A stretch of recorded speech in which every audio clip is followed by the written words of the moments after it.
everybody? Welcome to another episode of Capes, Cows, and Close Calls. My name is Nick. With me always is my co-host, Sean, the Spooky Man King. What's up, everybody? What's going on, man? The spooky man. Spooky season, bro. Spooky This man. is the spooky episode.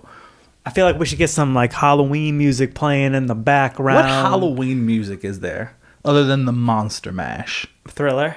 Ah, okay, that's fair. That was even hard, man.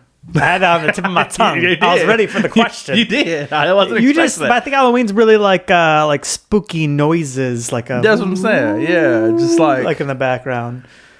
Thriller's a good one though, because literally all I could think of was the Monster Mash. The Monster Mash. This is Halloween. This is Halloween. Oh, from Halloween. The Nightmare Before Christmas, right? Yeah. Okay. Are you? Have you seen that movie? The Nightmare Before Christmas? Yeah, I have. Are you I've only one of seen it those like? once. So you're not one of those like die hard. No. Yeah, neither. I gotta tell you, man. I mean, I like Halloween, but I don't go crazy for this time of year. Like there are people who truly love this time of year. Want to go crazy. Do you? I want to be. I have no desire to do Christmas decorations. That's crazy. Halloween decorations. That's crazy to me, bro. That's crazy. I want to be that we were a crazy Christmas house. family. Oh, I know. We've talked We were about a it. Christmas My mom does Christmas twice a year. Once in July and once at regular time. I know. But Halloween was always like, I want we to never be decorated for Halloween. that haunted house, crazy looking house that the kids want to go trick or treat because it looks cool as shit and they want to get closer to it. Interesting. Okay. I mean, that's valid. That's one of the things. One day when I have a house that I'm looking forward to most. So you plan on having more Halloween decorations than Christmas decorations? Yes. That's crazy to me. Listen, I like Christmas. Everybody loses their fucking minds. For Christmas? For Christmas. It's we all gotta deserved. calm down. You're supposed to lose your mind for Halloween Christmas. Ends. We skip Thanksgiving altogether. And people yeah, go 'cause straight into Christmas. Thanksgiving is just the eating holiday. Yeah. It's for, I guess, family and eating. It's for you to. It's What's basically there not to like? Your I'm not- family and food. Nick. Listen. It's great. I'm not saying that Thanksgiving doesn't deserve more credit. It definitely does. But it is wild that it goes. It's like Halloween, Christmas. Yeah. Those are like the two big ones that people go crazy for. But We're like I don't a know, week man. away from Christmas season. I'm team Christmas, dude. Christmas season's already started. Christmas. If you go in a store right now, Oh, you see it now. the Halloween decorations are in front, but right behind them are the Christmas decorations. Yeah. Because they're like, as soon as November 1st hits, they're fucking shifting those shelves, and all the Halloween stuff gets pushed back to clearance, and all the Christmas stuff comes forward. It's the most wonderful time of the year. Yeah, man. Listen, we had a whole conversation about you and Christmas on another episode. I don't know how you understand. feel. I know you love the magic of it. understand. I know how you feel about it. You said it was your favorite holiday. How are you more Halloween than Christmas, though? Because Christmas is... Listen, I don't want to go all bah humbug. You're Right? feeling very Grinch right now. I enjoy Christmas. Uh-huh. I'm excited. I'm getting married soon. I'm excited about the new Christmas traditions that we're gonna create together. Right. So I'm not. But this is what I'm saying. Is we say it's the most wonderful time of the year. It is the most wonderful time of the year. It's cold out. So? It's miserable. It's supposed to be. Everybody's sick. It helps bring the wonder. Everybody's sick. Not everybody. Take your vitamins. Everybody.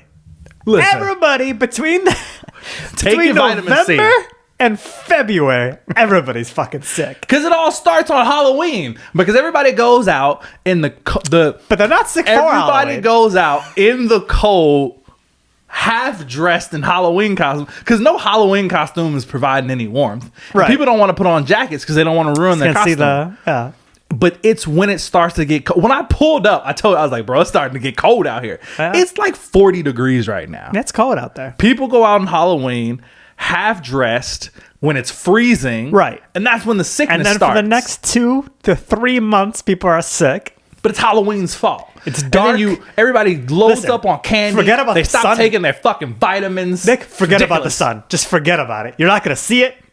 You don't need the sun. I There's tell you Christmas need. lights everywhere. You need the sun. It's as bright. It's like stars lighting the sky. It's just too long. Christmas? It's too long. It's What do you mean? Because it starts November 1st. Okay. And it doesn't even end at Christmas. It ends New Year's Day. It's the most wonderful time of the year, Sean. Definitely not. It's the most wonderful time of the year. But the Christmas That's why music, it lasts 2 months. the Christmas music starts too soon. So by the time you get to Christmas, you're like, turn this shit off, man. I can't.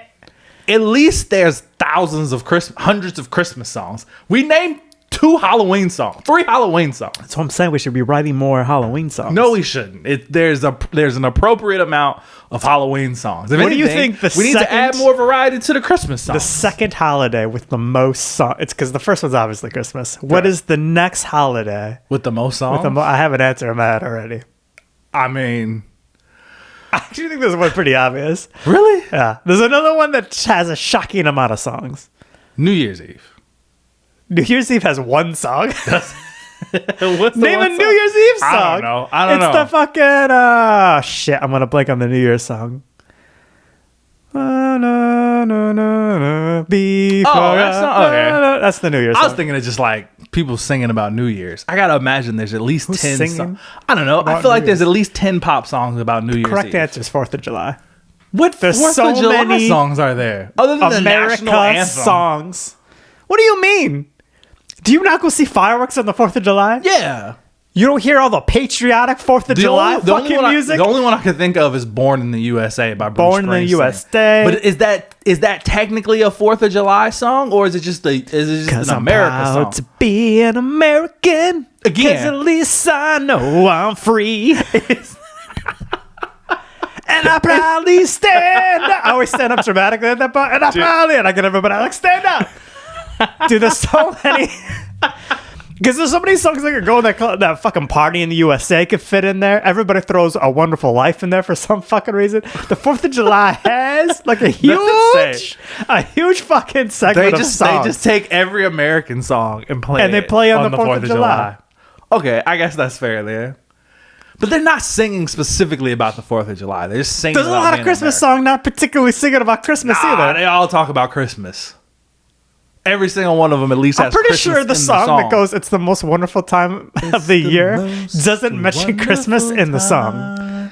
Because everybody knows what the most wonderful time of the year is. And when they're Sean. singing these patriotic songs, they know when we're listening to it. All right.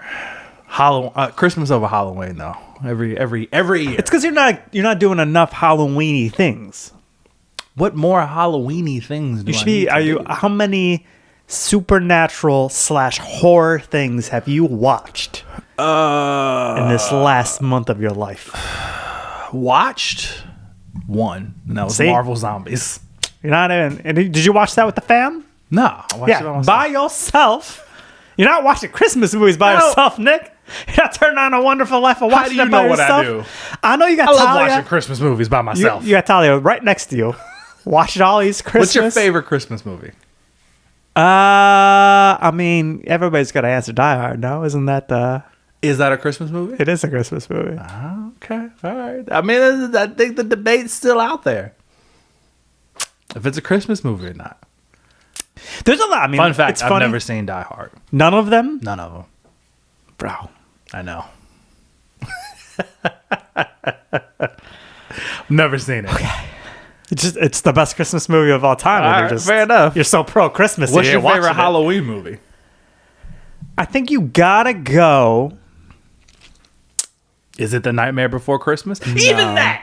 They took Halloween and they could not add Christmas. That's why it's the most popular Halloween movie. I am the one 'cause guy. Christmas is a part of it. I'm the one guy that says that's a Christmas movie. Oh, interesting. Okay. I was just having this debate. It's a Halloween movie for the first 5 minutes, and then it's a Christmas movie for the rest of it. I think I'm not super into Christmas movies either. They're all very. You mean Halloween movies? No, because you asked my favorite Christmas movie. Yeah, you said Die Hard. it's What's your Die favorite Hard. Halloween movie? Oh, sorry. I would go. Why am I blanking on the name? The one with the 3 witches. Halloween Town? No, The Three Witches? 3 witches. It's not Halloween Town. I don't know. The Three Witches? What are you talking about? The Three fucking Witches, the big one. They just did the renew one. Talia had a watching party. Halloween Town. No, it's not Halloween Town. It's not Halloween Town. That's another 90s. Yeah, I know fucking movie. What is it called? I don't know why I'm blanking in this moment. Shit. Hold on. Now I gotta look it up. It's not Halloween. No, it's not Halloween Town. Halloween movie. Three Witches. Witches. Somebody's screaming right now with the answer. Yeah, I know. Just pissed off at us. I'm fucking tired, man. I don't have it in me right now. Hocus Pocus. Hocus Pocus. I'll probably go Hocus Pocus. Fucking Pocus. So I actually think more so than... So while Christmas, you watch the same shit when you get there, right? People be turning Grinch on, Wonderful Life, Charlie Brown, Christmas. I know I said Grinch. You're watching the animated and the Jim Carrey one. There's 2 animated ones now. Fucking both of them.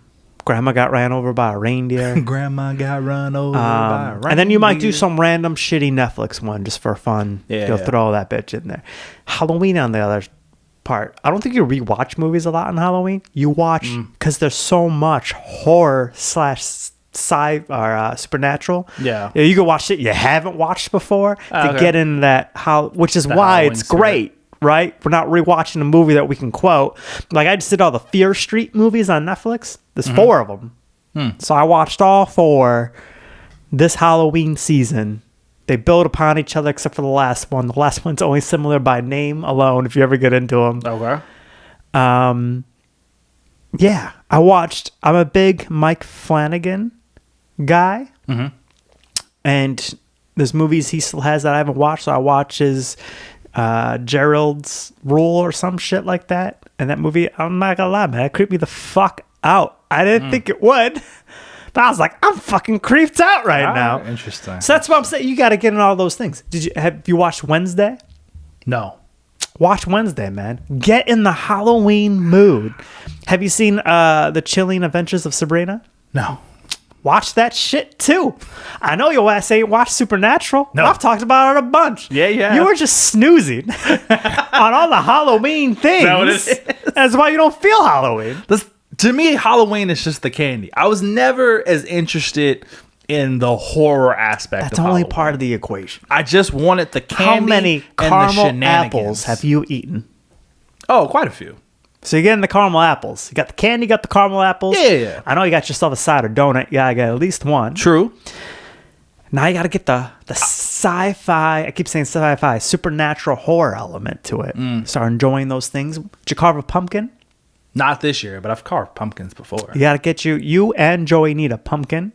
I need you to put some superhero shit on it. Represent. Yeah, for sure. Maybe put our logo on a pumpkin, Nick. Maybe do that. I went to the Chicago Botanical Gardens this last Saturday to see the 1,000. See, I do it every time. See the 1,000 jack-o'-lanterns. You got to do Halloween shit. I guess so, man. Did I tell you when I went to Dracula's castle? No. What? You've been to Dracula's castle? And when I was in Romania. Romania, okay. Is that where Dracula originates from? Or Romania? I'm glad you asked, Nick. Oh, my God. Oh, man. I was not expecting this. Here we go.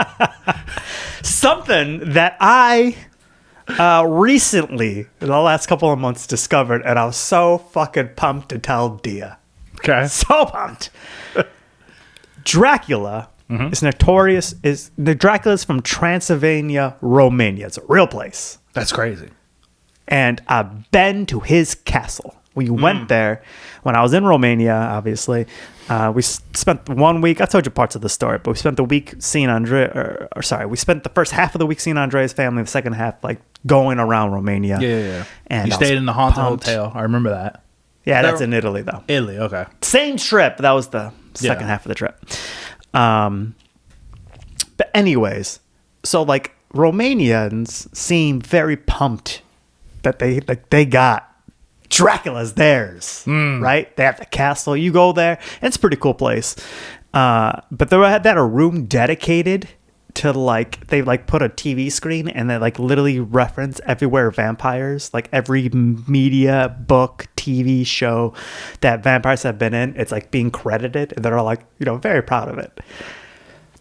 And so The reason this is Dracula's castle is because the idea of Dracula is based on Vlad the Impaler, who was a real person, and he took his enemies and impaled them with stakes and left them on his front lawn. Oh, and shit. this is the guy that Dracula is based off of. Oh, then I recently discovered the writer of Dracula, Irish. I was so pumped, and it's based on Irish folklore. So this dude that wrote Dracula took folklore that was in Ireland about the undead coming back and drinking blood, and then took the story of Vlad the Impaler and made Dracula. That's crazy. Yeah, but it's this big on like a mountainside. This fucking Dracula household you guys got. These Yeah. brought the two cultures together. I keep joking. I'm not even going to tell you the idea for the rom-com I came up with this idea, but I came up with the rom-com, and if I ever write a movie, I'm fucking writing it. You're not going to tell me you keep it close to your chest? I'll tell you off camera. Somebody's going to take my fucking idea. There's a good rom-com idea out of this Okay. though. Anyways, we're there The in Dracula rom-com. I can't wait to hear about it. we get to the town, and like sure enough, just like you've seen Dracula movies, it's like the small town, and then up on the fucking mountain is this castle, and it's Dracula's castle. And this whole time I keep referencing, you've seen Sesame Street, right? Yeah. Relatively recently, because you have a daughter. Yeah. You know the count. Yeah.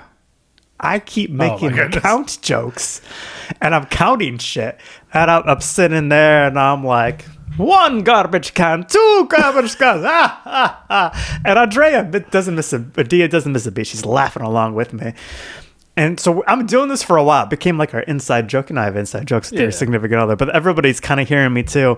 And there was these 3 dudes that like were being complete dicks in front of like everybody, and I'm just there. I'm like, 1 asshole, 2 assholes, and everybody fucking loses it because I've been doing it so many times. The comedic timing was fucking great. I just recently realized that Anna did not know the reference of what I was doing because we went to the botanical gardens. Okay. They had I should show you pictures of it. It's like really impressive fucking art that they're doing on these big, humongous pumpkins. Okay. And they have like themes in different sections. So one theme's vampires, and the Count. She's like, "Who's that?" I'm like, "Oh, it's Count." You know, like how we keep doing And then I saw the fucking moment of like her reliving her it. really. I was like, for a fucking week, I was counting shit. I count Dracula, and you're just now getting it. That's crazy. Yeah. Wow. But anyways, you can visit the castle. It's cool, man. It's a big ass castle. My favorite parts of it, because it's very history based, but like they had the one room I already told you about that referenced everything to Harry Potter's, and then they had like a room dedicated to like supernatural lore, so like all the mystical creatures in Romania, and that shit I find very interesting. Yeah. And then it's a tourist town outside of it, so it's like everything's super expensive, and you can buy like Dracula merch and shit. But yeah, Nice. real So castle, real place. Would you say Dracula is your favorite? Has your favorite lore of any of the monsters I don't know if I'd say. or creepy things? I mean, I like Dracula, okay. Okay. I don't know. Vampires are cool. I was already telling you I plan to be Frankenstein this year for True. for Halloween. Yeah. You know what? Or I should say Frankenstein's monster to get it correct. So, no, he's not actually named Right, he's Frankenstein. not. He's the monster. Yeah. I really like it. I don't know why. I've always liked the lore of the Chupacabra. I don't know why. Give me the Chupacabra lore. I have no idea. I couldn't tell you right now. I don't know it. I couldn't break it down for you.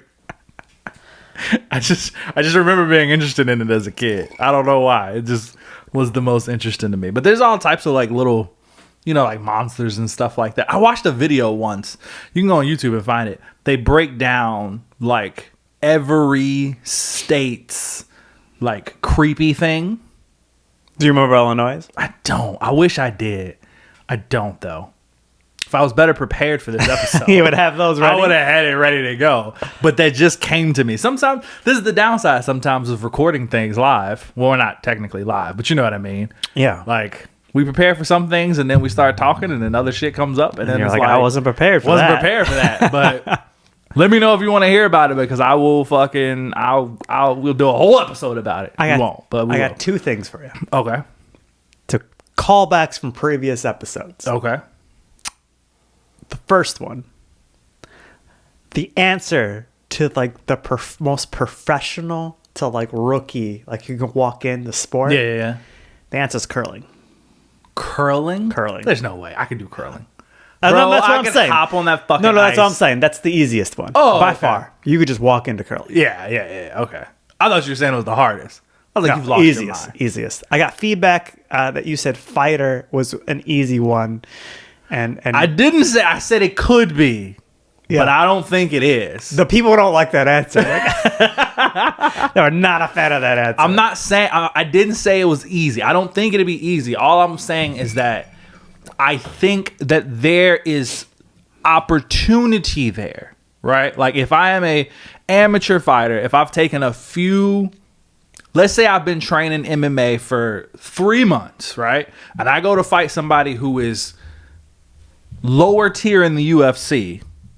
Am I going to win that fight? Probably not. But there is always a chance that I could knock that person out if I land a lucky enough blow, right?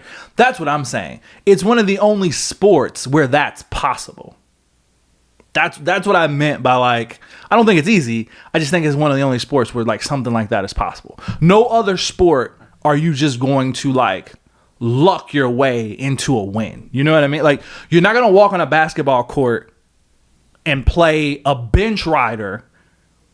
Like I'm not even saying play LeBron. I'm saying like you play somebody who rides the bench most of the year and luck your way into a win. You know what I mean? I don't think you're doing that in that lucky blow either. I think it's possible. I've seen it happen. Like, because all it takes is a well-timed, well-aimed 3 months isn't punch, long enough. and you can knock somebody out if you have enough power. That's all I'm saying. It's possible. It's a small percentage, but it's possible. About our shower habits. Okay. Taking the same concept that you have utensils to shower with. Yeah. When you wash your hands, do you use a washcloth? I knew somebody was going to bring that up. I was already prepared for that argument. I'm excited that you're prepared for it. Here's the thing.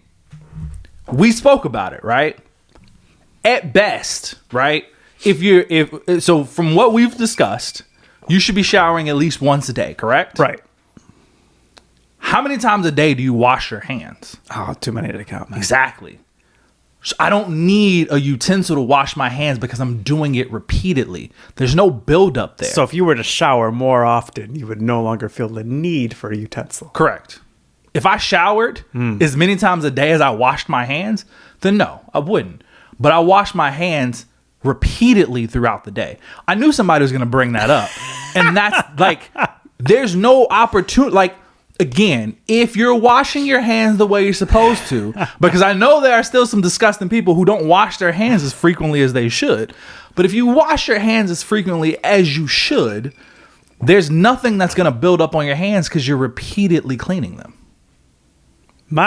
Like, I wash my hand, bro. You've seen how much I wash my hands. You wash like, your hands a ton. A ridiculous amount throughout the day. You wash your hands, and you also are super good at cleaning the top of your soda can. That's what I'm saying. You get a straight to the sink. You get a pop. It's the first thing you do. Cleaning the top of it. Yeah. And with a kid now, bro, like, I can't tell you how many times, like, I wasn't doing anything, and then I go to, like, get her a juice and, put it in, like, one of her straw cups, and I'm like, I don't remember when the last time today was that I washed my hands, but I don't want to touch this straw that I'm going to put into her beverage, and she's going to put her mouth on before I wash my hands again. So, like, they're not even technically dirty. Like, I barely touched anything, but I'm going to wash them anyway. You know what I mean? Are you super in tune with preventing Joey from putting things in her mouth?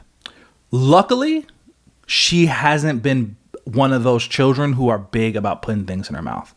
Like, even since she was a baby, that was just not one of her things. I know some kids are just like, everything goes in their mouth. She's not that kid. But people say you're supposed to let them. It builds their immune system. I mean, I could see that to an extent. Yeah, for sure. if anything, I feel like it's depending on what it is. It could be more for like safety, right? Like you don't want to just let them put anything in their mouth like a choke, Right. right? But like, let's say her sippy cup straw falls on the ground. That's done to you, or you're putting it back in and let her continue? No, that's done. We're cleaning No the straw. 5-second rule going for you. We're cleaning the straw. And I mean, like, in situations like that, not everything has to be, oh, I'm fully replacing this cup. I'm breaking it down. I'm whatever. It's just like I'm taking, because I got the Dawn spray, the power wash. Have you used that before? No. It's just... I'm not going to imagine what you're talking about. Yeah, I think I've it's seen just it like before. foam spray, right? Yeah. I just take that, spritz that on the straw, give it a rinse, give it back to her. Yeah, I mean, like it's nothing crazy. I'm not like, let me break this bitch down, get the straw cleaner and fuck. It's just spritz it, rinse it, give it back. We're good to go. So that's all. Yeah. My. So yeah. So anybody who had that hand washing argument, that's what it is. You wash your hands at least 20 times a day. Some of you aren't showering once a day. So shut up. Anyway, back to spooky stuff. Spooky stuff. It's Nothing, villain man. season. Nothing's more scary than bacteria. You know what I mean?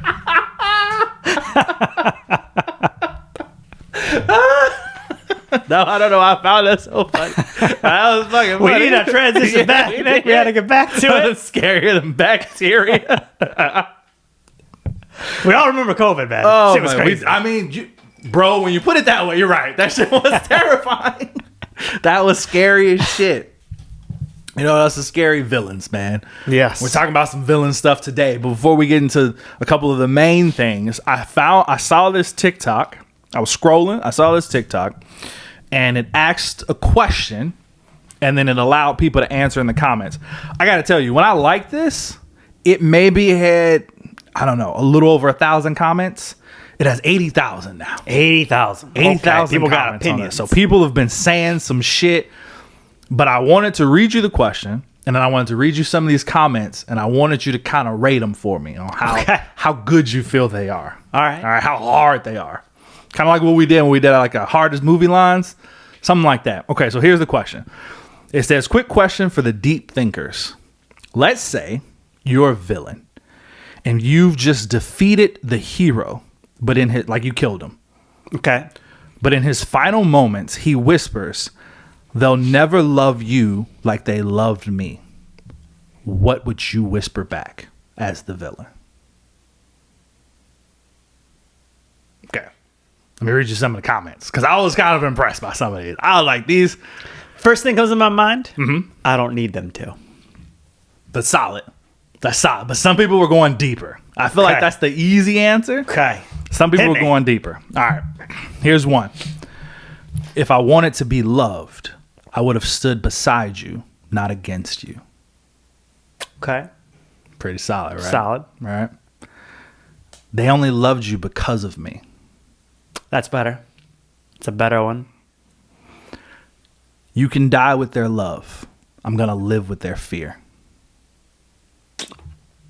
If I had to rate the ones, I would go the middle one's top, that one's next. Okay. Here we go. If they loved you, they wouldn't have sent you to me alone. It's also pretty solid. Right. Solid. Pretty hard, right? Okay, this person says they're delivering this while laughing. Laughing,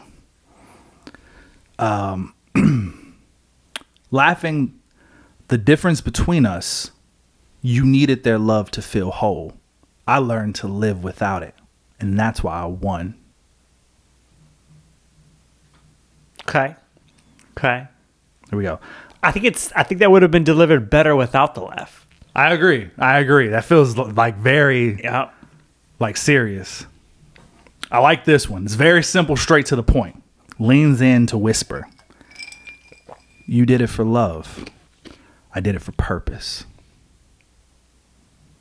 Okay. I like that one. Those are some. Let me see. Did I like any other ones? I mean, it's 80,000. There's a lot.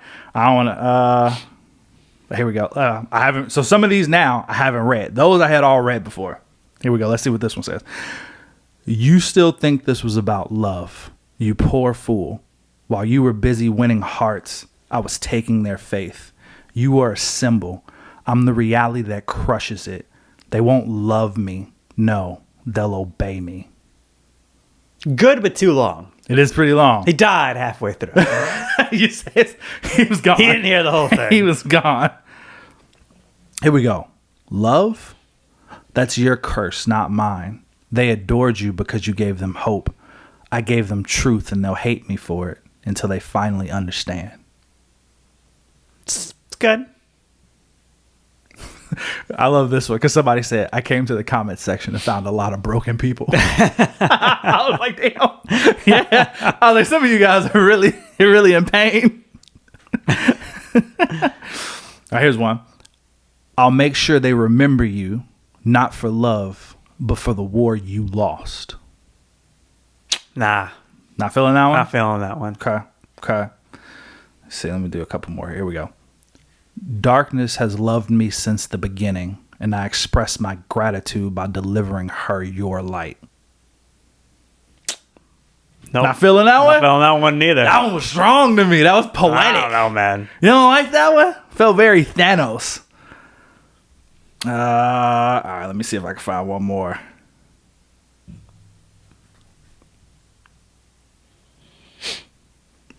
Here we go. Let's see. You confused love with being needed. You were just a tool, and because you were defeated, you'll be hated more than I do. I imagine it's supposed to say more than I am. I am, yeah. Yeah. But yeah, I was like, all right. Some of these people were in the comments section going crazy, man. Was Insta? No, this is TikTok. That was TikTok? So was it a video or no? It was like they put some music behind it, but it was basically just 2 images. It was like quick question for the deep thinkers, and then you scroll, and then there was just like the question. 80,000 comments. How many views? 80,000 comments, 359,000 plus likes. It has, hold on, let me see if I can find it. Got at least 1 million views. Probably. I hate when it does this, when it doesn't like put you to a... Yeah, like just watch. Like, where is it? I don't know, man. Let's just go with that. Let's just go. I mean, 359,000 likes. It's probably got it close. Oh, I'm sorry. Here it is. It has 6 million views. 6 million views. That guy's going crazy. Yeah, he is. So yeah, I don't know. Drop down in the comments what you guys would have said to said hero. What's your off the cuff answer, man? Off the cuff? So you got 2 seconds before he passes out. You got to just say That's all I got? You got to be thinking about it. Off the cuff, man. They'll never love you like they loved me. Come on, Nick. I don't know, dying. man. I'm over there with the fucking trying to keep him alive. Like, clear. Damn it, Nick. Say the line. I don't know. I never cared for their love. It was only about the power for me. I don't know. Something like that. Something along those lines, maybe. It'd be something about power and ruling and like creating a world in my image where shit don't matter. I don't know. Something along those lines. Okay. But another one that a lot of people actually dropped in the comments.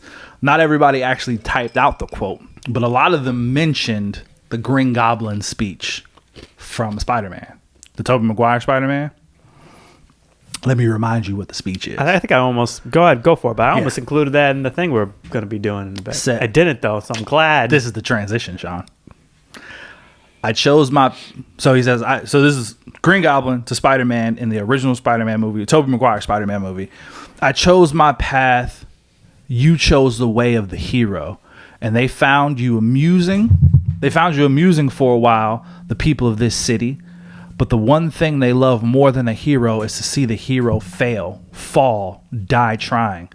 Despite everything you've done for them, eventually they will hate you. It's pretty hard. It's a pretty good speech. It's a good speech. Yeah. So because of this, I'm trying to remember. Is this when he drugged him, right? Yeah, this is not in the end. Yeah. Climax. This is like he tried to get him to join. He didn't want to, and he like talks to him about it. I think so. Is it the roof scene where he has the them on the roof roof? scene. Yeah, that's what Yeah. I think too. Yeah. It's been a minute since I watched the original Spider-Man. Yeah, it's definitely been a minute. But yeah, so because of this, leads into our next section. Well, we're gonna do our top 3 villain quotes from superhero movies. We're gonna do my top 3 versus your top 3. We've done stuff like this before. So we're gonna take turns going back and forth. You're gonna give a quote, and I'm gonna give a quote. You're gonna give a quote, and then I don't know. We'll have the people decide who we feel like had the better quotes. Cool. You want to go first? You want me to go first? It's up to you. All right, I'll go first then. Top 3 villain quotes from superhero movies. My top 3 versus your top 3. My number 3 is, if you can make God bleed, the people will cease to believe in him, and there will be blood in the water, and the sharks will come. You know where that's from?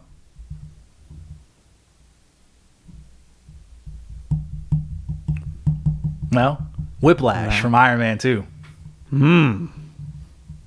Definitely wasn't.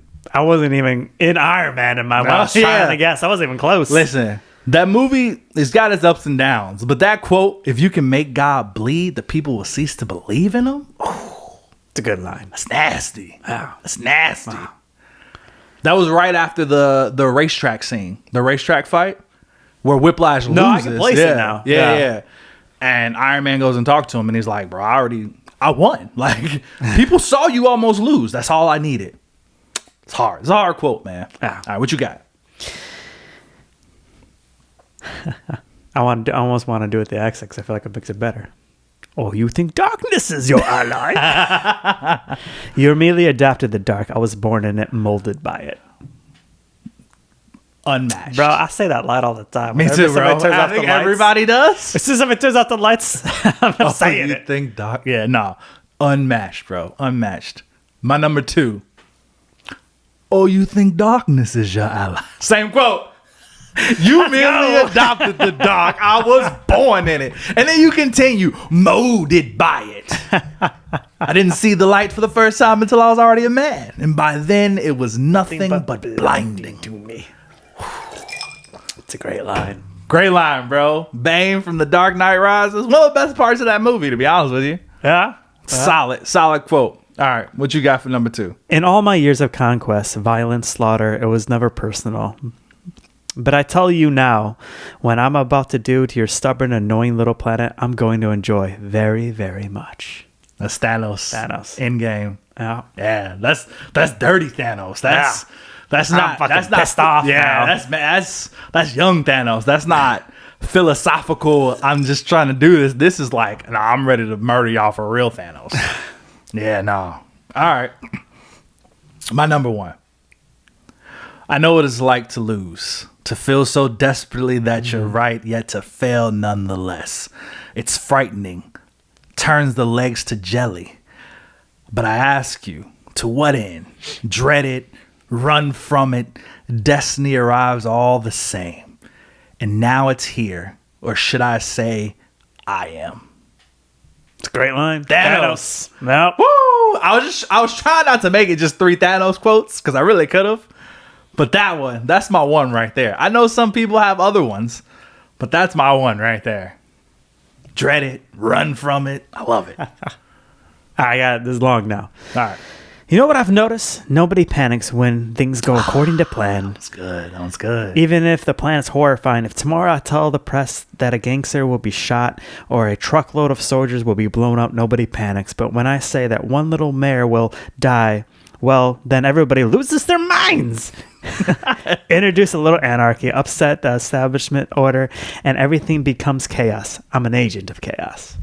That's hard, bro. It's great. That's a good one. I was trying to chose think. that over because you mentioned it before we started recording. Why so serious? Yeah, that's the easy one. It's the easy. That's the Everybody easy does answer. that one. And I'm sure some people are like, why would you not choose that? Because it's the easy answer.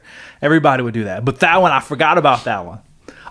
That one's just as hard, man. Like, I get the why so serious has like more to it because he does it multiple times in multiple moments with different stories. Then he's always giving the you want to know how I got these stars? Yeah, right. So he's always giving a different story. Yeah, so I get that. But that one's good. That one's just like, Bro, you could bring that into the real world. Like, I could have easily done 3 Joker. oh yeah, quotes. definitely. Like you were saying, all Thanos, we could have brought out Joker. You too. could have brought out. I almost Joker, did the, too. and I'm gonna forget how it goes, but the one bad day line, because I was like, it kind of counts because of the animated movie had it. But when he's like, all it's between you and me, it's just one really bad day. Whatever the line actually is. Yeah. That's another good one. Oh yeah. It's my honorable mention. There you go. All right. Cool, man. So, going from that, since we're still on villains, we want to talk about. We also, because we were supposed to do this last week, we ran out of time. We ended up going too long. But we had both came up with 5 of the worst things villains have done in comic books. You focused on DC. I focused on Marvel. How did you organize your list? Did you go from like the mildest to the worst? I didn't go in any particular order. I just You put just 5 no particular fucked order? up things. This was hard because I wanted to make and I think I still have repeats, but we did something like this before. kind of like we did this. similar. And I think it was like years ago at this point. Yeah, it was. We did like the darkest moments in comic books. Yeah. But as I was like writing shit, yeah, I was like, it was a while I don't want to ago. talk about the same thing, but I think I had some repeats. But that's why I was like deleting things and Yeah. so my I list mean, is all it's out of fine. order. Yeah, no biggie. I don't think. I mean, if you want to hear some more stuff, go back and listen to that episode. Yeah. Because I do also have a couple repeats, but I also have some new ones too. Because, yeah, again, that was like, I don't know. That was like, what, season 2?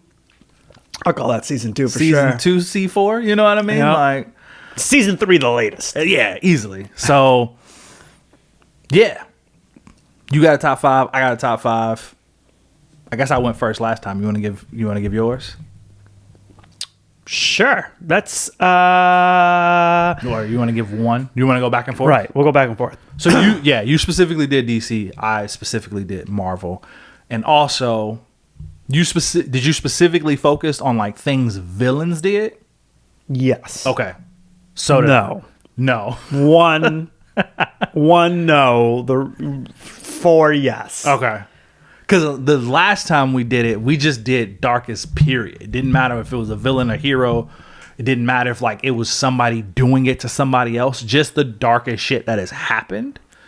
I specifically went all villains doing stuff, which is honestly kind of crazy. Because like there's a lot of fucked up shit that heroes do to other heroes.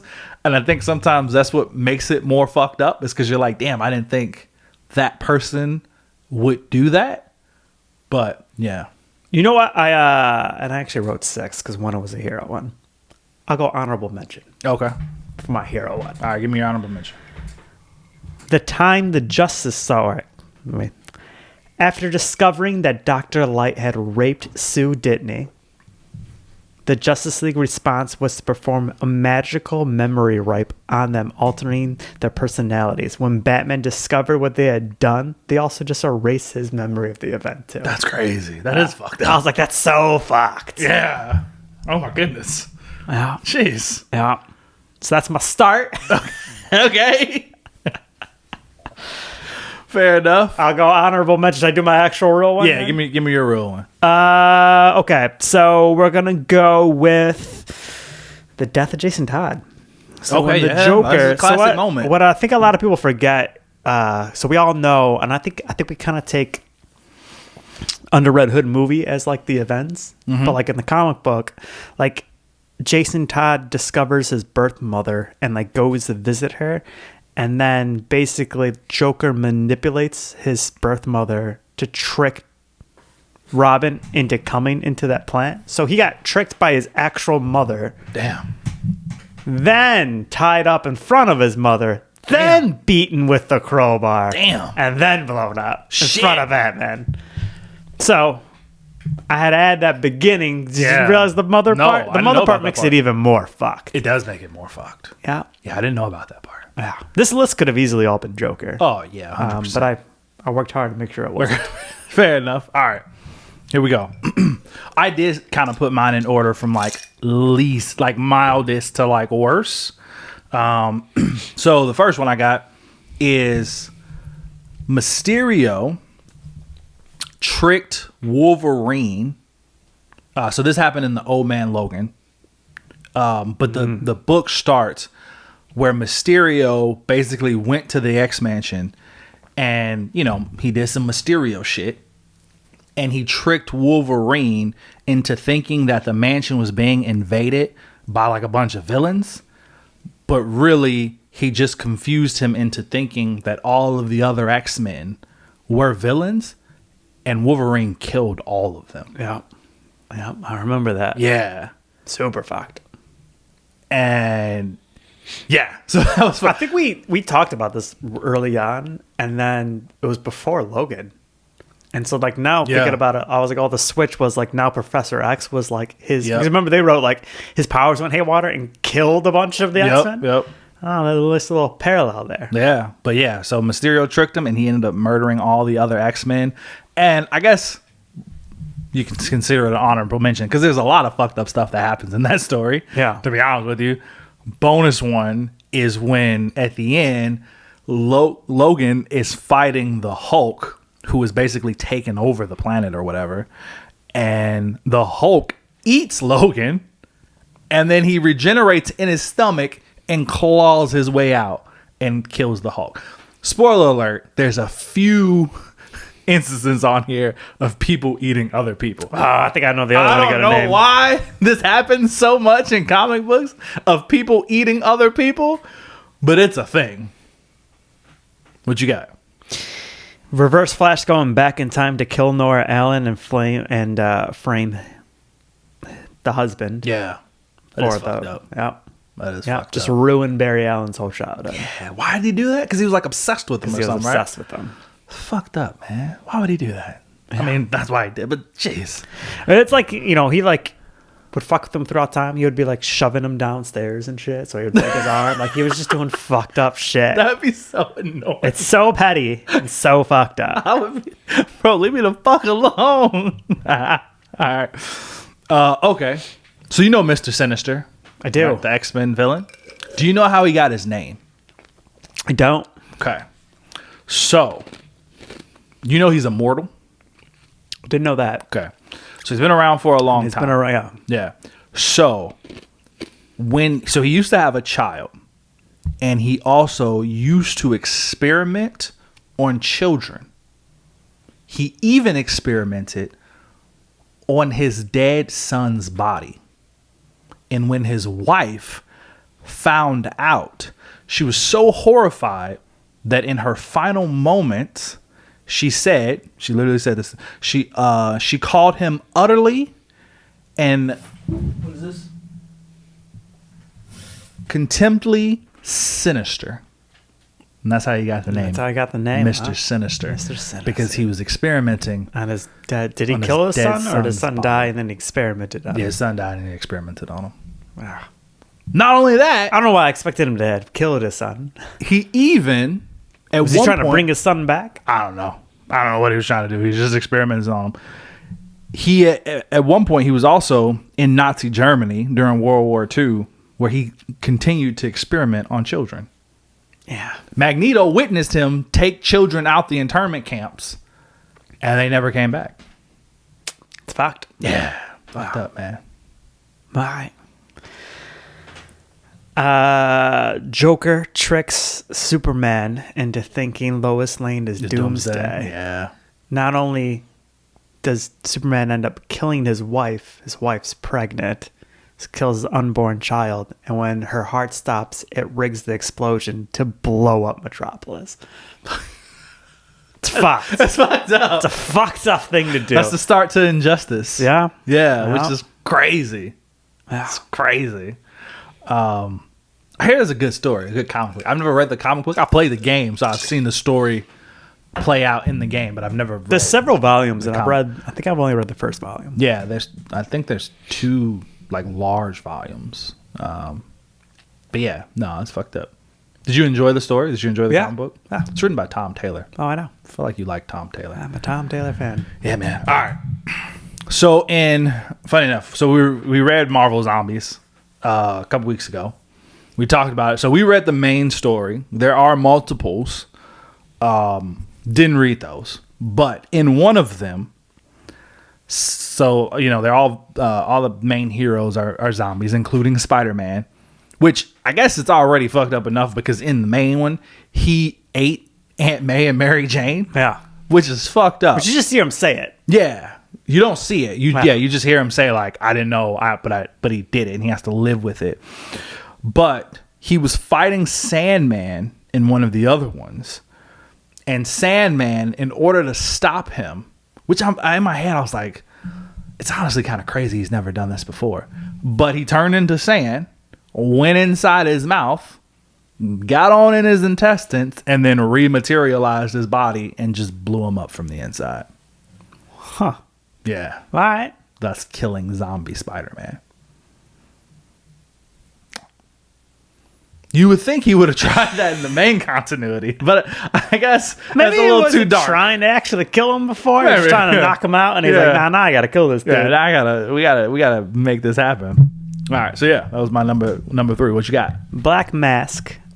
I don't know how fun this is. Talking about It's not fun. This one's particularly not fun either, but it's fucking dark. Okay. Kidnaps Catwoman's. Hopefully the audience is enjoying this. Yeah. Black Mask kidnaps Catwoman's sister, then kidnaps the sister's husband, so the couple, rips out the eyes of the husband, and then makes the sister eat the eyes. What the fuck? All to fuck with Catwoman. Wow. Yeah. That's crazy. Yeah. What did Catwoman do to him? I don't know. I know afterwards Catwoman murdered. Shot him in the head. Yeah. Hopefully. Yeah. She should have. That's crazy. I know. I've never heard of that shit before. My goodness. Okay. Speaking of family love, in Sabretooth War, which is actually a more recent comic book, which is a Wolverine book. It's called the arc was called the Sabretooth War. So we find out that Sabretooth has a ritual where every year on Logan's birthday, he does whatever he can to make him have the worst day of his life. So he just tries to fuck with him in so many different ways. And this particular birthday, so Wolverine has had like multiple children in the comics, right? Yeah. One of which his name is Akiro.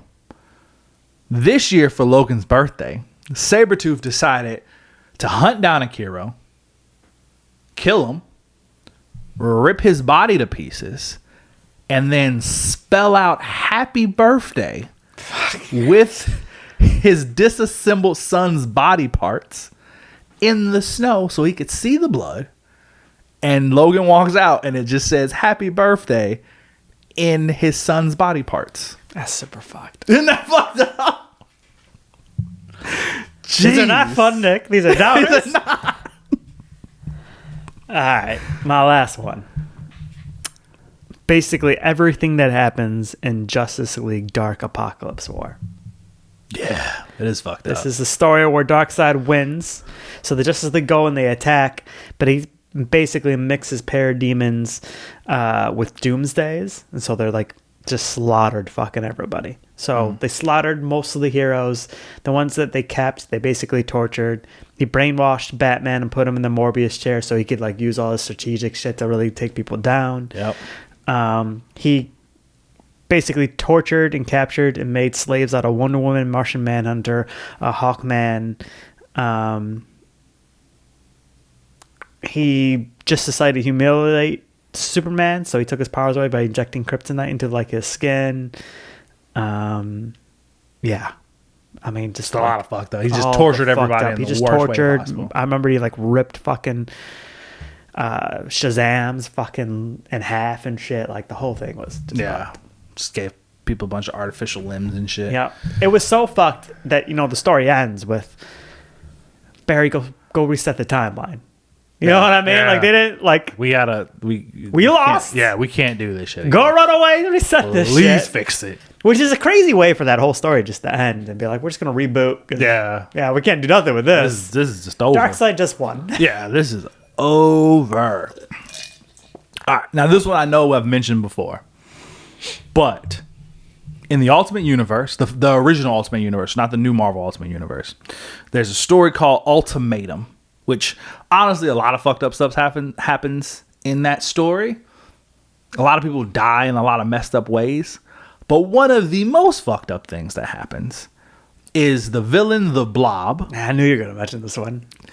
They find him in like an alley during a big fight because Magneto had decided that like he was done. He was just going to take over the world, whatever. And he basically just kind of like let the mutants like run free and do whatever they wanted.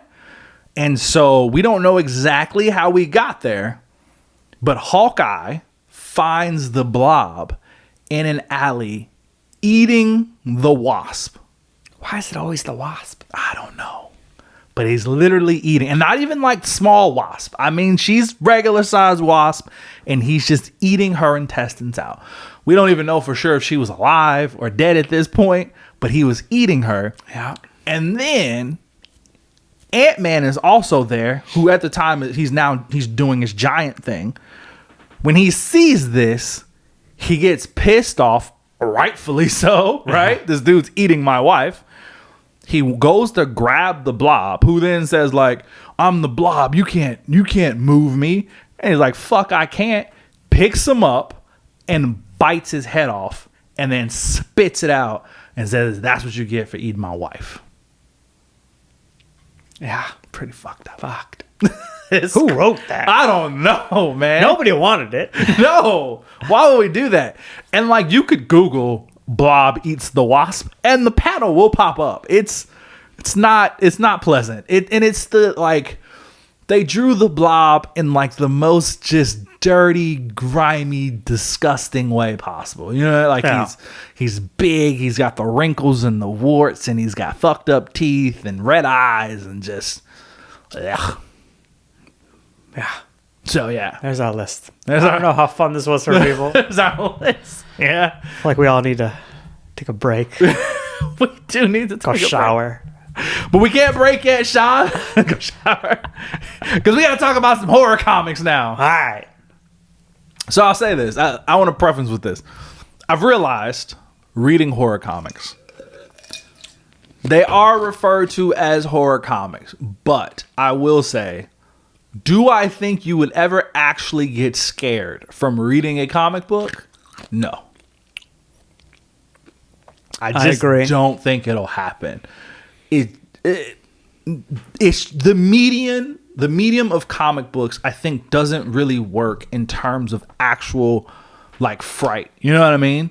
Like, I think you get scared reading a regular book, like just words, like a novel. And I think that's just because you can allow your imagination to kind of like run free, right? And you can imagine like the worst thing possible. Or like reading the words, since there's no images, you don't know what's coming next. So you could read something and just be like, holy, I didn't expect that shit to happen, right? With movies and TV shows, you got jump scares, right? You got The music adds a huge part of it. And you also just have a visual representation. And like, especially with today's technology, like a lot of this stuff they bring into the real world. So you can, it's not just you visualize it. It's like, oh no, like they made that shit look real. So like you can look down a dark hallway and think it's down there. You know what I mean? Like you see a red balloon floating outside and you're like, what fucking sewer is he hiding in right now? You know? But with a comic, I just feel like it doesn't necessarily, because you're not gonna get a jump scare from a comic book, right? You're not gonna turn the page, like it's just not gonna happen. And vice versa, like reading the words, I feel like because the images are there and you kind of take it all in at once, you like, not that you see it coming, but like it's there, right? You know what I mean? Like, again, with a book, with just the words, you don't necessarily know what's coming next. But like if I turn the page of a comic book, I see the images just as I see the words. So I kind of know, right? Like there's nothing, or even if I'm reading it and I'm on one side, I can still kind of see what's going on the other side of the page. So I'm not like completely shocked when I turn and look and see that the monster got the child or whatever. You know what I mean? Yeah, I feel like I was going to bring up a similar point.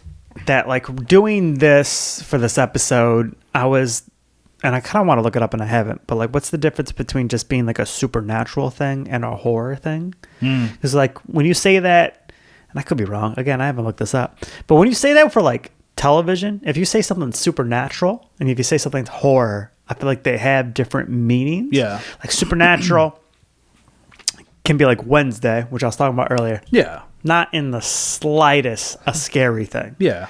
Right? Or even Hocus Pocus. Or even Hocus Pocus. That's not fucking scary It's at not all. scary. But it is supernatural. But when you use the word horror, I'm like, oh, it's supposed to creep me out. It's supposed I get to some scare jump me. scares and Yeah, shit yeah. like that.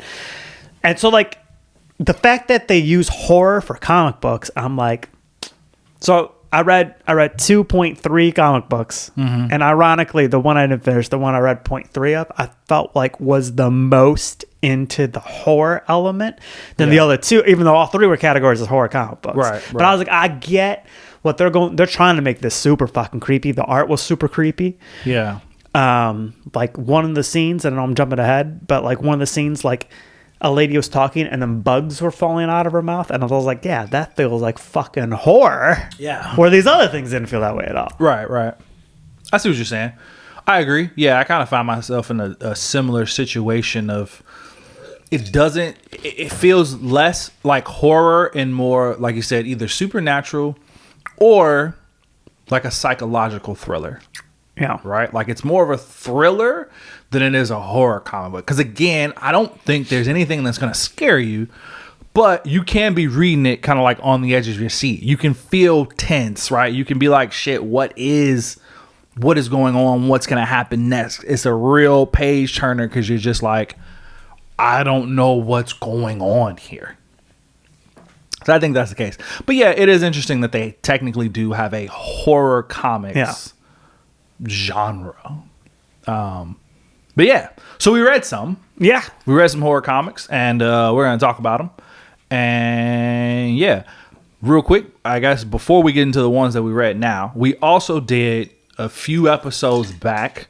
We did a indie comics episode where we also did talk about a couple of the comics we read were horror comics.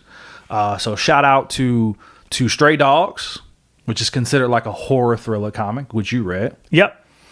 Feral. Again, not at all scary. Yeah, it's not going to scare you.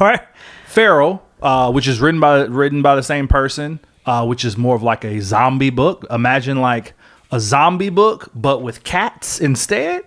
Again, there are some moments in there that are like, this is kind of fucked up and this is kind of creepy, but nothing that's going to like truly scare you. But it is considered a horror comic book. Good comic books though, but it's not considered a horror. Also, Something is Killing the Children, which we both read, we both talked about. That is also considered a horror comic book. I can see how that's a horror comic book because it is like monsters literally killing children. Yeah. So it's kind of like, yeah. But still, again, nothing in there is going to like scare you. I still think it's a phenomenal comic book though.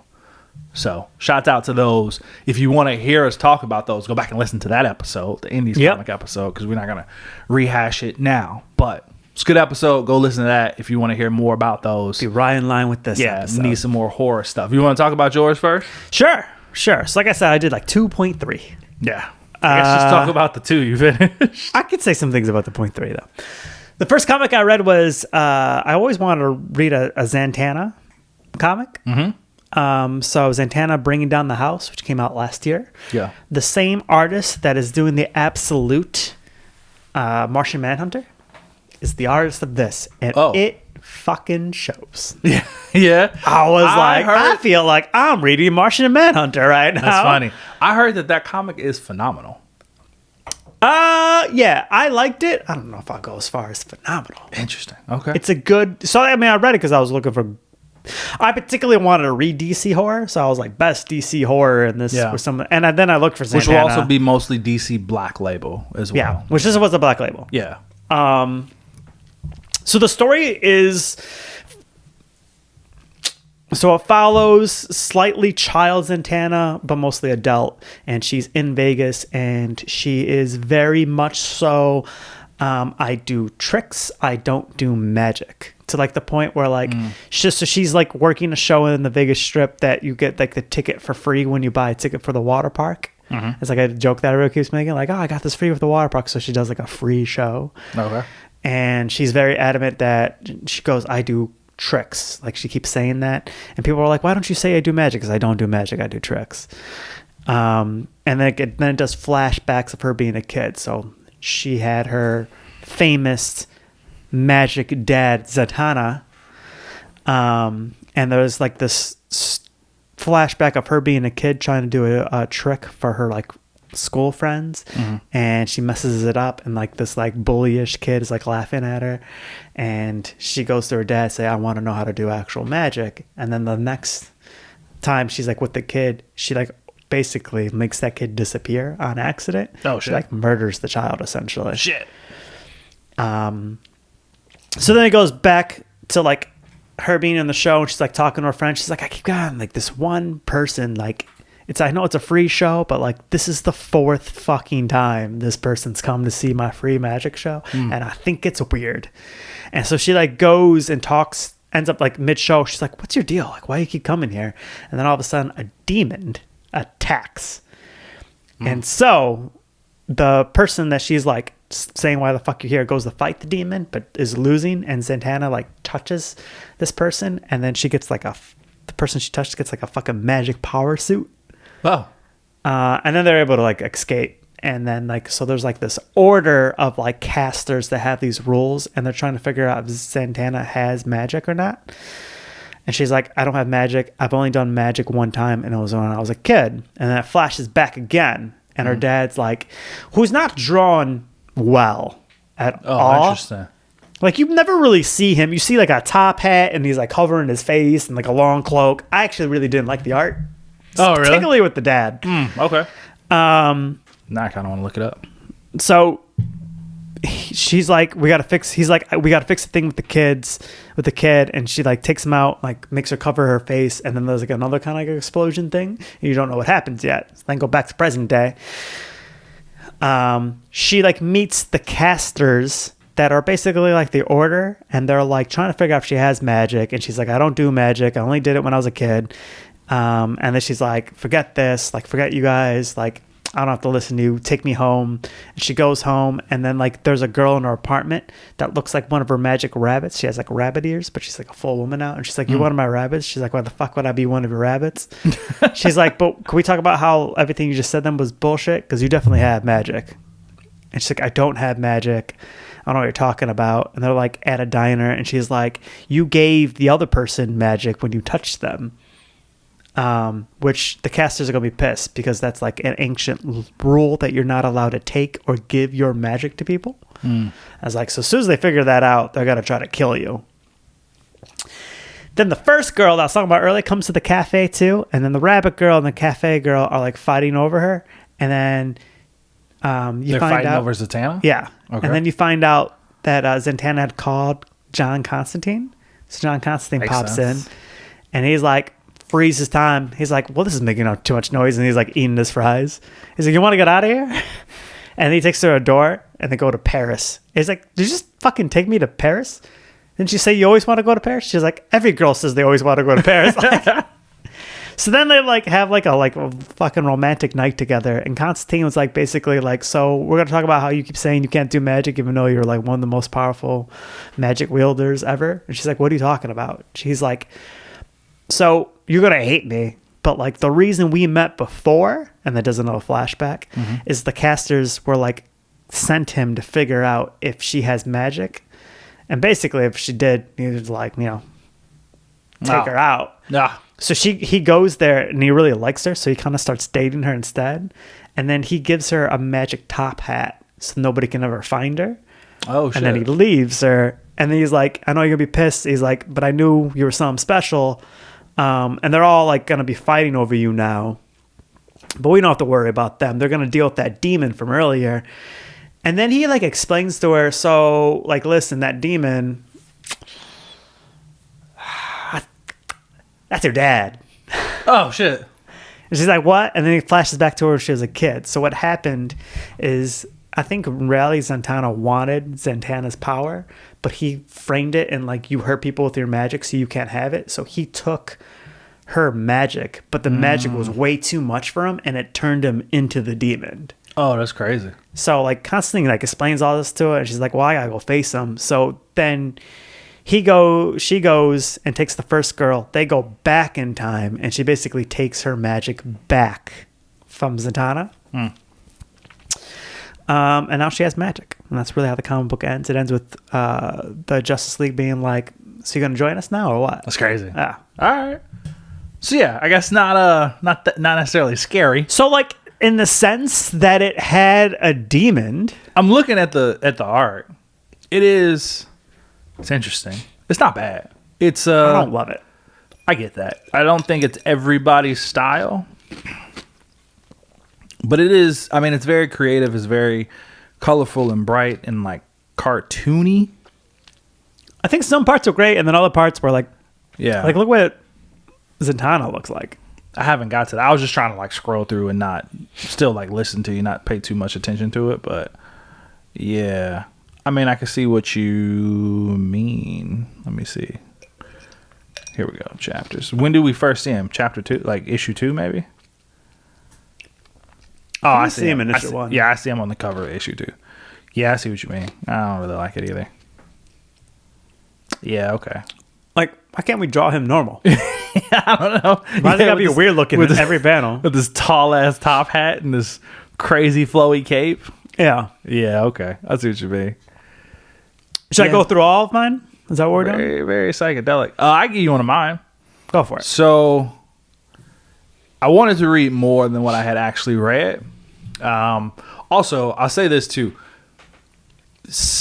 There are a lot more indie comics that have like horror than there are like the main two. Right. Like there's not nearly as many like Marvel and DC horror comics. There's way more like Image comics that are like horror. There's a bunch. I didn't get a chance to read all of them like I would have liked, but I only got so much time because I have a full-time job and a 3-year-old. But the one I actually read, I wanted to try to find some that were within the big two, because I know there are people who like haven't really dove into indie comics yet. They really just focus on Marvel and DC. So I read this one called The Nice House on the Lake, which is actually a DC book. It has nothing to do with superheroes. It's not set within like the DC universe in the sense of like Batman's not there, Superman's not there. Right. But it is under the DC comic. So quick history. There was a comic line called Vertigo, which was then melded into DC. So it's like their Vertigo line, which was like their more indie books. Like these books didn't necessarily have anything to do with like the main DC universe, but they were still published by DC Comics. So this one is a Vertigo DC Black Label book. It's won a bunch of Eisner Awards, bro. It's literally won 5 Eisner Awards. Best New Series, Best Writer, Best Coloring, Best Continuing Series, Best Penciler / Inker. So art and story-wise, it's won Eisner Awards. I don't know if knowing this going into it, it set my expectations really high. But I don't know, man. I was a little disappointed with this. It was tough. It was a bit tough to get through it. So it's 12 issues. And I guess I won't spoil the ending, but the story is essentially this, right? So there's a group of friends that all come together, and like there's this one guy named Walter who is kind of like the core of this friend group, and he decides that he wants to get some of his closest friends in the world all together to go to this nice lake house in Wisconsin to have like a week getaway, right? So he brings in like his high school best friends, some of his best friends from college, and some of his best friends that he met just like living in New York, because he lives in New York.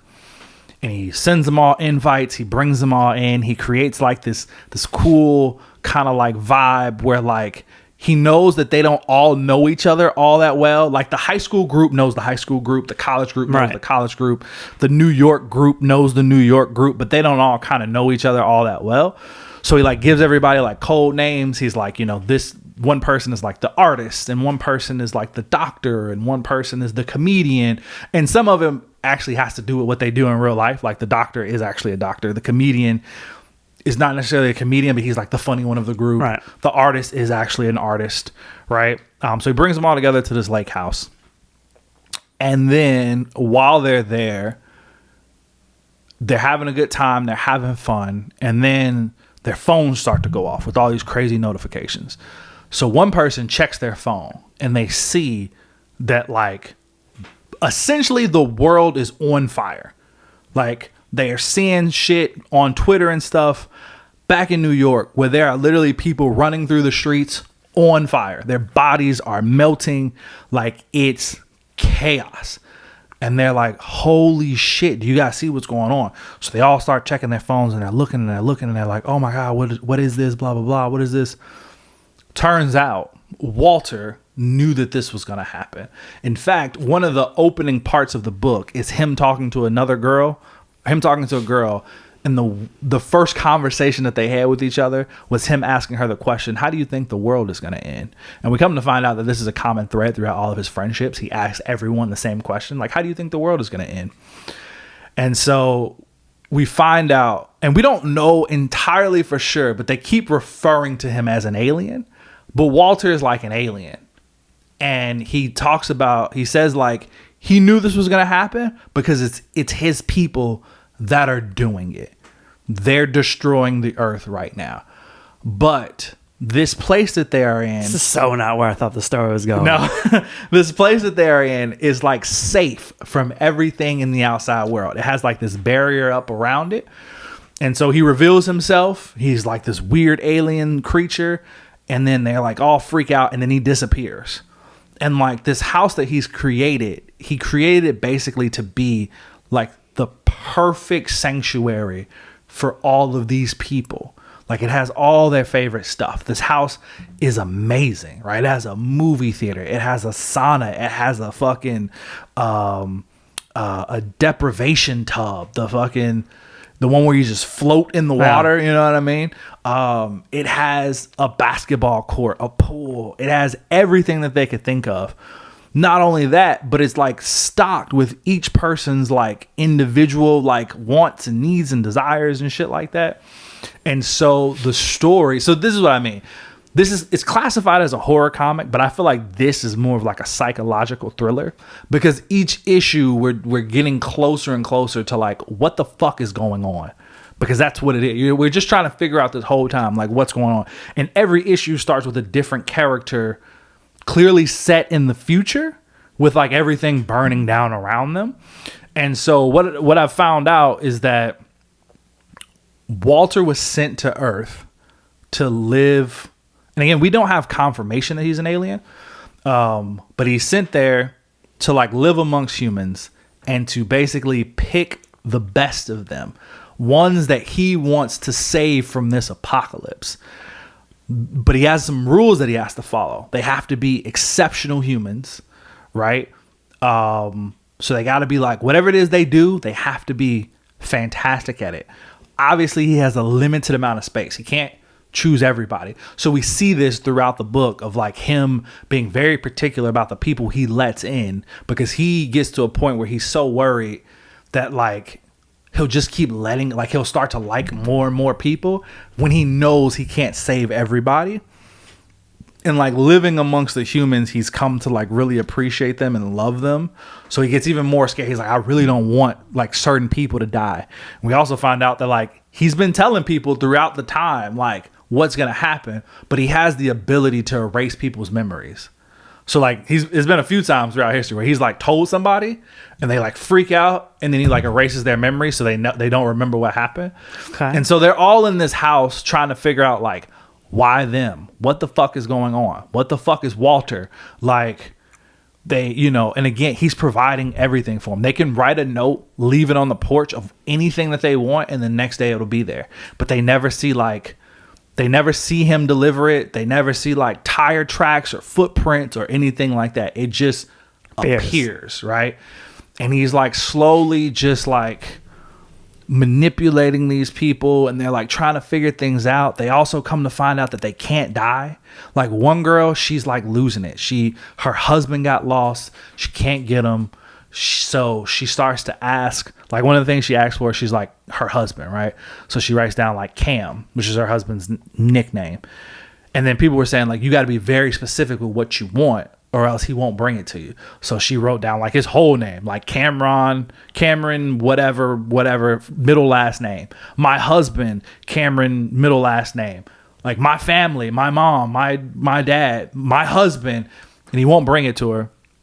And she eventually gets to a point where she's like a loaded gun and a lot of bullets. He won't give her that either. So then she's like rope, enough rope. Won't give her that. Then she just keeps writing straight razor, straight razor, straight razor, straight razor, straight razor, straight. Like every day she's asking for a straight razor.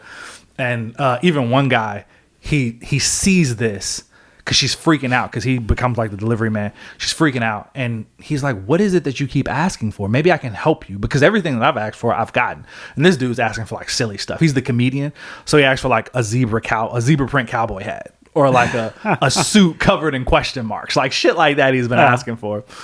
And he's like, maybe I can help you. And she's like, here's the list. And he sees that she's been writing this. So clearly he's like, oh, you're trying to take yourself out. So he asks for the straight razor and he gets it. He takes it to her and he explains it to her. And he's like, before you do that, though, let's try something. So he tries to kill himself. And we find out he can't. He just heals. Like he stands up in front of everybody and slits his throat. And then he just like it slowly like heals back together. So like they can't die, they can't hurt themselves, they can't leave because there's like this invisible barrier around the property that they can't get through. But this place is essentially designed to be like heaven on earth for them. And they also don't have any more cell reception, so they can't contact the outside world. So yeah, again, there's nothing in this that's gonna make you be like, oh, I'm scared. But it sounds good. It is like a kind of keep you on What the edge of your seat. again? The Nice House on the Lake. The Nice House. I'm gonna have to check this out. So I gotta say, I'm not. It's good. I don't know if it's worthy of all those awards that it won, but I don't know. I think it's one of those books you got to pay attention because keeping track of all the characters can be quite difficult because it's like 12 of them. And like the way the art style is, it's one of those, not quite like Arkham Asylum like you were reading, but it is more of like that abstract where you don't get a lot of details for everybody. So sometimes it can be hard to like tell them apart. And there's even like a transgender woman in this. So it was a man who became a woman who transitioned to being a woman. So they draw her kind of like that, right? Without being insensitive, but like you can kind of tell that she's in the process of transitioning, so she doesn't have fully feminine features, right? Like she doesn't have breasts yet, but she has like long hair and looks a little softer, but also still kind of dresses like a tougher woman, like leather jackets and boots and stuff. So like there's times where I'm like, I get confused because I don't even know who, like what character is what character. And they lead with like these code names instead of their actual names. So like the comedian, the archer, the accountant, the comedian, the reporter, the writer, the artist. And it's like, you kind of very quickly forget who's who. Yeah. You know what I mean? So it can be hard to keep track of the characters. And like some of their stories are more interesting than others. Like, and again, each book kind of centers around one. So like the one about the comedian, which is the one who found out that they're immortal now, essentially. That one was really interesting because you see the transition of like him trying to be the funny guy, him trying to lighten the mood, to like him being serious because he's the one who confronts the girl who's trying to kill herself and basically tells her like I get it. You know what I mean? Like, you have been doing this instead of you just doing it, because you could have done it at any time. You could have went out in the lake and just drowned yourself. But you're essentially asking for permission to do something. And I know it probably sucks that you even feel like you have to do that. You feel like Walter's in charge and he's not. You know, so he has like a really good, serious moment with her, and I like that. But yeah, you're just like waiting. You're like... explain this shit to me, because every issue you get more of like, every time you think you get a new piece of the story, you're like, what the fuck is happening? Like, how do we get here? It definitely feels like one of those like miniseries where you don't fully understand everything until you get to the very end. Yeah, it definitely is. Yeah, Yeah. you don't like so, which can be difficult sometimes, right? Because especially like 12 issues, like 6 is like okay, you can kind of get through that, but like 12 issues, you're like, bro, I'm like on issue 10 and I still have no idea what the fuck is going on. Can we get to? And again, each issue starts with like a future version of these characters, so you're like, clearly some stuff gets fucked up. But like, how do we get there? You know what I mean? So, but yeah, I mean, it's solid. If you like stuff like that, I would say read it. I definitely think it has a place, right? I think it's for some people. I don't know if it's necessarily like my kind of story. Are you gonna finish? Yeah, I don't know if it's my story, but I could see some people like really enjoying it. You know what I mean? Yeah. So yeah. All right, cool. And then you read Deceased. And then I read Deceased. So we talked Marvel Zombies 2 episodes ago, wherever it was. Yep. This, as you know, is DC's version of zombies, except they're not zombies. I know that, yeah. Make lots of points in it to say that they're not zombies. Yeah. Which I enjoy. So like you mentioned, it's another Tom Taylor comic book. Man's a master of the Elseworld stories. Yeah. That's his bag, bro. He loves writing Elseworld stories. Man. He did that. Dark Knights of Steel. Fucking what were you just talking about that he also wrote? Injustice. Yeah, he loves Elseworld stories. Yeah. So I didn't even realize he did the Steel one too? yeah, he did Dark Knights of Steel. Yeah, man. Everything that guy does. I should just follow that guy around. You should. Okay, so basic storyline here. The comic book opens up with the Justice League defeating Darkseid. Mm-hmm. Darkseid boom tubes away, but then Batman's like, we have a problem. They're like, what? What's going on? Cyborg's gone. They're like, what do you mean? Like, how do you know? What do you mean? He's like, I have a tracer in him. And he's gone. Of course he does. And they're like, you have a fucking tracer in him? He's like, Yeah. He's a half cyborg made with a apocalyptic technology. Of course I have a tracer in him. Yeah. He's like, and I can confidently tell you that he is not within 2 light years of Earth right now. That's fucking crazy. I was like, what an insane thing to say. Yeah, it is. So then it flashes that like Darkseid's back there, and he's got Cyborg with was it Dasan is like torture scientist dude. Mm-hmm. And he's basically like, I was only there for you. And he's like, I've been spending all this time trying to figure out. I have half the anti-life equation, and I've been spending all this time trying to find the other half, and I've just realized that it's in you. You are the other half of the anti-life equation. And Dasan is like, he's like, if we try to take this other half and combine it with yours, it could kill him. And if it kills him, his half of the equation's gone forever. And Darkseid's like, well, we'll just have to try to find a solution for that, won't we? And then he like starts to like bring Cyborg to like the brink of death for the Dark Racer or death to appear. Yeah. So he like turns around and grabs Dark Racer, and shit. he's like, we're gonna use you. And he basically puts part of death into Cyborg and then links the equation, but the part of death changed the equation. And so it basically made death the virus that is trying to go. And like, so if you got this virus, you just wanted death. So you died, but then you also wanted to kill everything and everybody around you. Oh shit. And so it like hits Darkseid first, and he's like, shit. And it's like his head's like beginning to explode, and he's beginning to change. And so like the last thing he does is basically boom tooth Cyborg back to Earth. As soon as he hits Earth, Cyborg links to like the internet, like naturally. Yeah. And it sent the virus to everybody who was on the internet. Yeah. It's like, so like the whole, like, you know how a comic book has a narrator? The narrator is Lois in this. And Lois is like, Like, we could have not imagined how quickly this was going to get out by simply just anybody that was looking at their phone just changed. It's crazy. Right then. So it, like, spreads insane. And Superman is, like, with Lois. And he's like, the fuck is happening? And you see Batman in the Batcave. And he hears like gunshots upstairs, and he like runs upstairs just in time to see like Alfred with a shotgun, and it's Nightwing and another Robin. I think it was Tim Drake. They didn't say. Like zombied already, going after him, and like you see Batman go run to try to fight with them. But so everybody's like split up all over the place. So it follows like several people in the story. Yeah.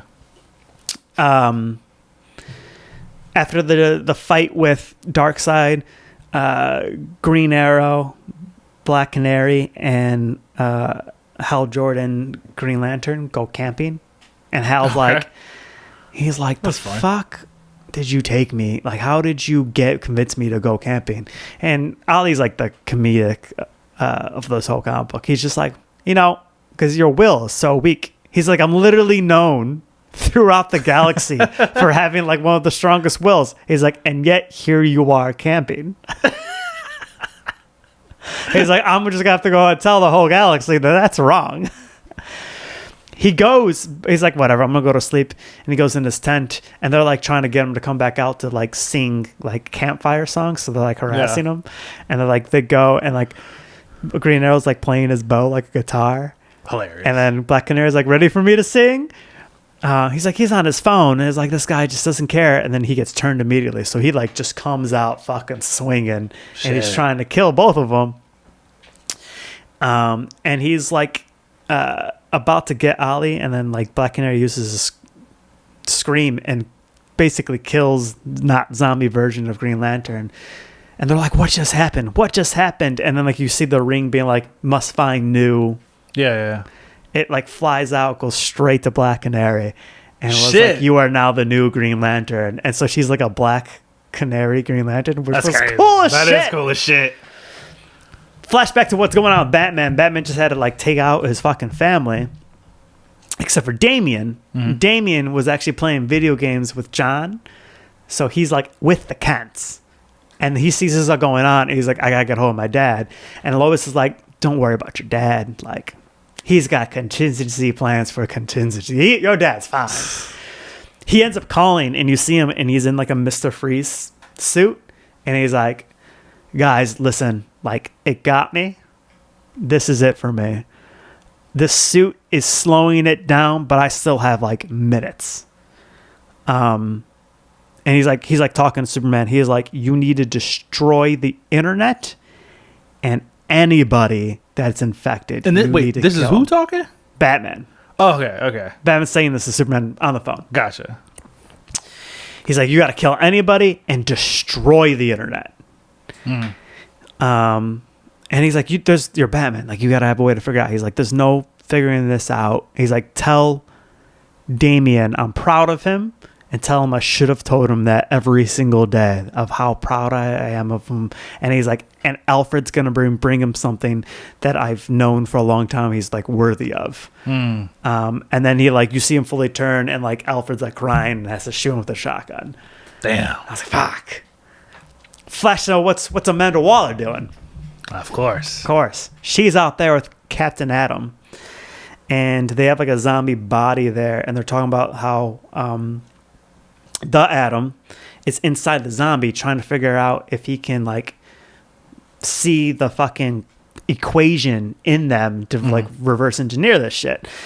And Amanda's like, he's been in there too long. And then Captain Atom's like, but this is contingency, plan number 2. Is our letter B. She's like, yeah, it's time to go to C. And like the narrator Lois Lane's like, it's a thing when you have a hammer, like hammers often look for nails. And Amanda Waller's like, you know what to do. And then he goes flying out, and he's just like fucking shooting all the zombies, trying to kill them all. And it's like, when the military has like an atomic weapon, they're likely to use it. And it's like what the narrator's saying. Yeah. It's like, but what we didn't know is like how much this equation wants to survive in order to kill. And then it shows that when the atom went into the zombie, it got taken over by the equation and immediately altered it and went into the atom. They're like, they thought the atom was energy, so he couldn't be affected. They didn't know how wrong he was. Shit. Flies and like literally just like becomes a bomb and blows up Baltimore, New York, and Metropolis before Superman can get to him and fly his ass out of the way to stop the bomb from going off. So just destroy 3 fucking cities. Meanwhile, yeah, I gotta read this. This it's good. I tried to get to this it. This is so much better than Marvel Zombies. Yeah. We go and we see Harley Quinn, and she's talking to Poison Ivy, and Harley's like, I gotta go do this. And she's like, well, I'm not gonna stop you. I'll be here for when you're ready. And she goes to the Joker. She's like, Mr. J, we need to talk. She's like, Poison Ivy's right. No, you know what? This is me. You're no good for me. And he turns around and he's a zombie. And she's like, fuck. So then she's running away from zombie Joker. Yeah. And there's like people in the street fighting. And this guy got taken by zombies who had a shotgun. She picks up the shotgun, shoots zombie Joker in the chest, kills him. And she's like, this is the best therapy ever. So therapeutic. This was great. And then she's all walking happy. And then she walks into the Birds of Prey. And she's like, fucking zombie Birds of Prey. So then she's like killing all of the Birds of Prey characters. That's crazy. And when she runs out of shells, fucking Poison Ivy comes and just like ties all of everybody up and fucking vines and just murders all the zombies. Yeah. And so what ends up happening is she makes a sanctuary in the green for her and Harley. Meanwhile, Superman at the Daily Planet goes, he's like, all of my friends, I got to stop thinking of them this way. This whole building is taken by zombies. And Lois is like, this is one of the few places in the city that we can get analog radio signals out. If we want to talk to the world, we got to like get the signal out. Yeah. So he like just flies in and kills all the fucking zombies in the Daily Planet so they can get in. And he's like, I got to go check on my parents. And it's like talking about like Superman, like he still can't help but being Superman when he cares about his family, because he keeps trying to get to Smallville but keeps seeing people in trouble, so he keeps stopping. And by the time he gets there, he's like, Ma, finds his mom. Where's Pa? And he had to like fucking take down his dad? Zombie dad. Dang. I'm trying to decide if he really did kill him or just threw him back into the fucking, because he was like, his mom had trapped him in the cellar, and then he went to check in the cellar and jumped out, and then he like went down, and then he did his heat vision, but I was like, is he just closing the gate again, or is he fucking taking him out? I don't know. Takes his mom back to the Daily Planet. They get the signal out, and they're like, any hero that's still like it's safe to fight, like come here. So like basically like Green Lantern, Canary, Green Arrow, Alfred comes in the ship. Nice. Damian Wayne, John, Superman, Black Lightning, John Kent. John Kent, Superboy or Superman, whatever he's going by. He's young. He's like, they're like 13-ish looking age. Okay. They're all together, and I said this a little out of order. So Metropolis gets blown up after they all get together. And the only reason that they survived Metropolis is because Black Canary had a ring, and she put like the force field around them. Yeah. And then Lex shows up, and Superman's like, "Fucking, of course you survived." Like, and he's like, "I swear, like I'm not fucking around today." And Lex is like, "No, I'm not coming here to fight you." And he gets on his knees and he's like, "We both just lost our city." He's like, he was basically like, we need to work together for a plan. So what they end up doing is they create sanctuaries. So they did one in Themyscira. Okay. And they convinced Hippolyta. Makes sense. None of them will return. They don't have the internet. Yeah. They convinced Hippolyta to like let man come. Yeah. And Superman, I should have said like a whole bunch of stuff happened with Atlantis. Mira, who's a survivor, and Wonder Woman like basically lift an island next to Themyscira and connect it to like make it big enough for more people to come. That's fucking cool. Basically like Aquaman was one of the first to fucking go, and he just like murdered everybody in Atlantis himself. Shit. Superman's like, we got to find the Flash, and he eventually like finds them, and he's like, yeah, one of the last things Batman said was like, for me and Walt was Barry, so Barry and Wally are like hiding. He's like, for us to hide, because if we get it, like everybody, that's it. Everybody gets it. Superman's like, I'm gonna get you to safety myself. Like, you come with me. So they do. The fortress is out to becomes their new base. Themyscira is a hub, and then they build another one. They convince Poison Ivy to let people into the green, so they have another one in the green. They get attacked by like Giganta, and the Cyborg comes back and like blows Giganta's head off, and he's like, you all got to stop hesitating. These people are dead. He's like, there's no bringing them back. Start killing them. They're dead. They're dead already. Yeah. So what ends up happening is they all think like things are now good. They got a plan. Lex Luthor is like, listen, Earth's fucked. He's like, I'm gonna build these spaceships and we're gonna go find a new planet. And Superman's like, I'm not leaving this planet. He's like, look, I'm the smartest man in the, and then he like turns to Ollie. You said Batman's dead, right? He goes, yeah. I'm the smartest man in the world. I fucking love that line. He's like, I'm telling you, there's no way. This is the way to do it. Yeah. So they go and they start building these like basically big blimp-looking spaceships to take all the survivors off planet. And they think they're good, like they're in the clear.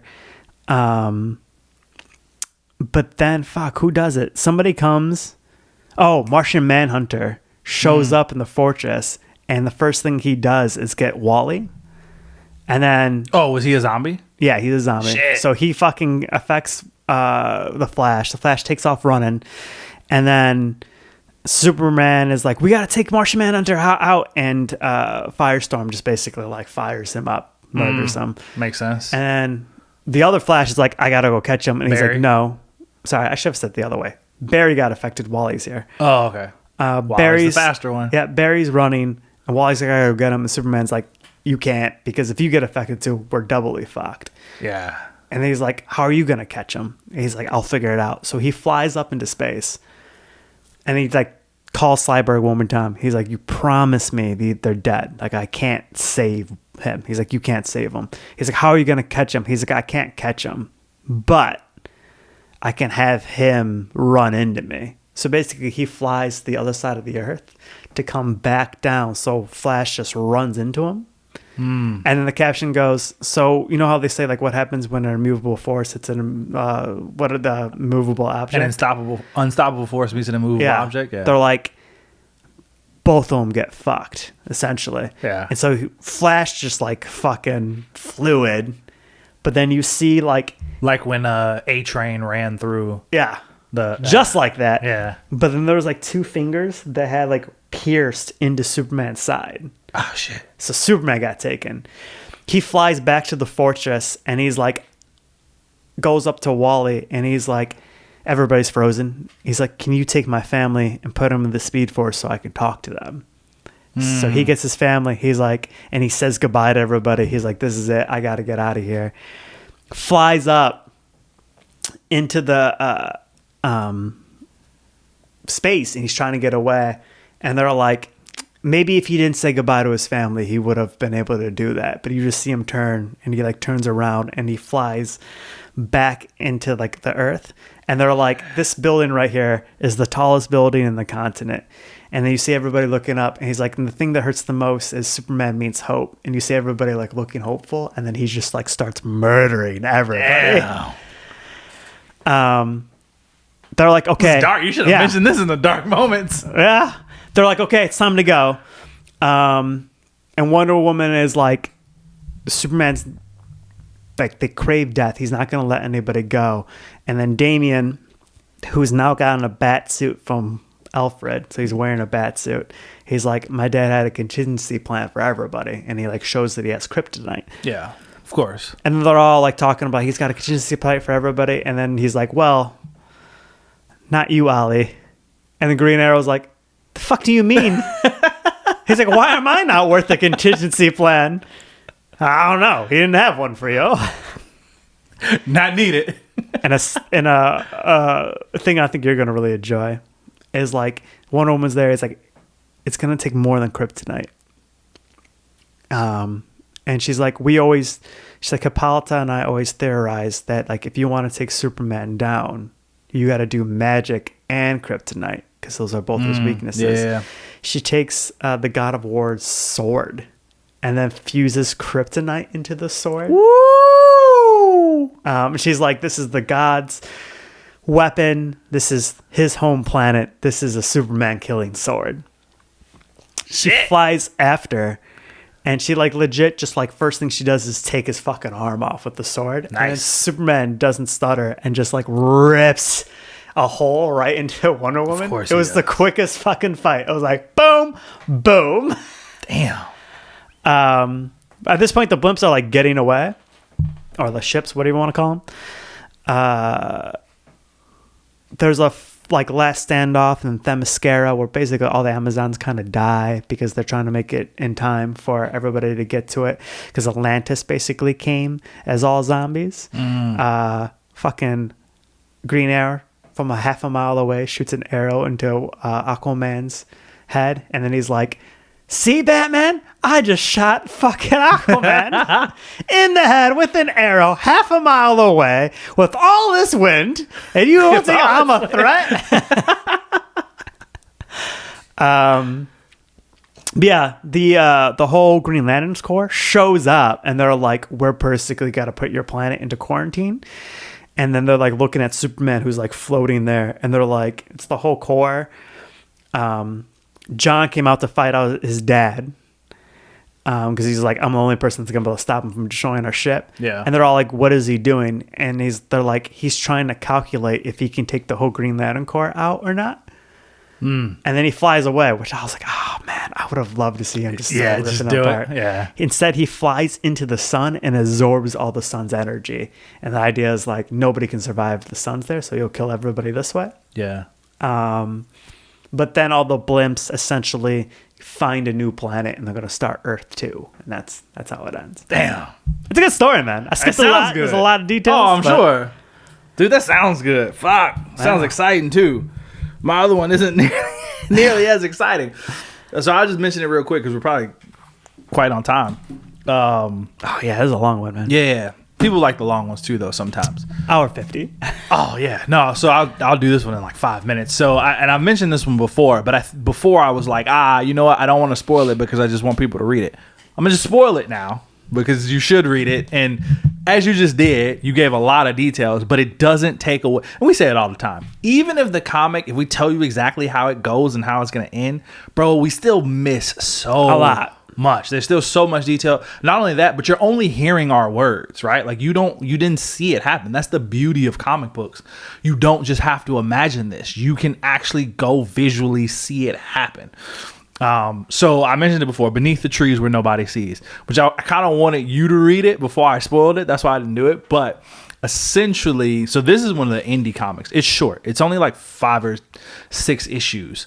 But it is drawn in a style of like Winnie the Pooh, basically. Like it's these anthropomorphic animals in this world.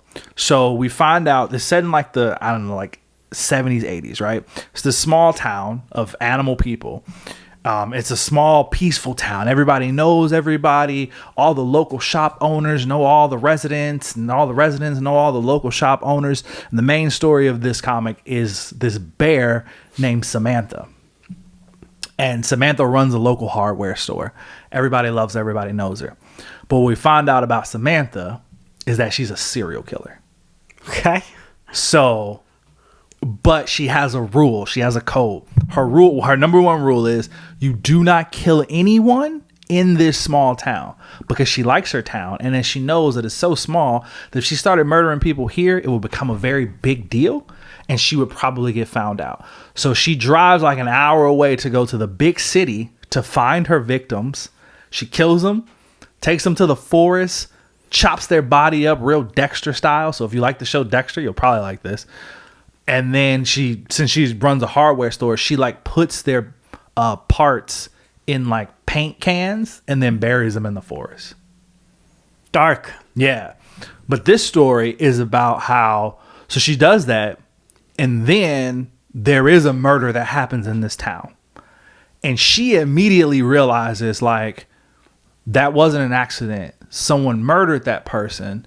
There's possibly another killer in my town about to fuck all my shit up. I got to figure out who it is before they fuck up what I got going on. Because I like this town, and I like killing people, and I don't want to have to leave this town. So then she has to go on this not quest, but like she has to figure out who this other serial killer is in the town so that she can stop them so that they won't keep investigating and eventually figure her out. So she finds out who this serial killer is. And this serial killer, he became a serial killer because he found out that she was one. And he's essentially trying to show her that he's a better killer than she is.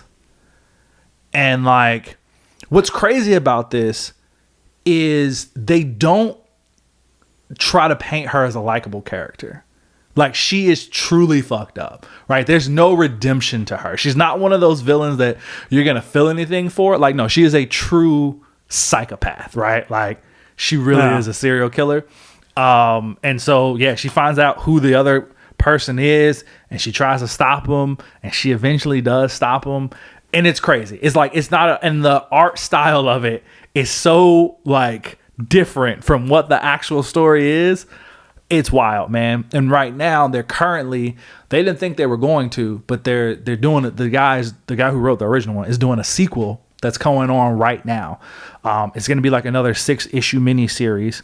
It's called Beneath the Trees Where Nobody Sees Rite of Spring.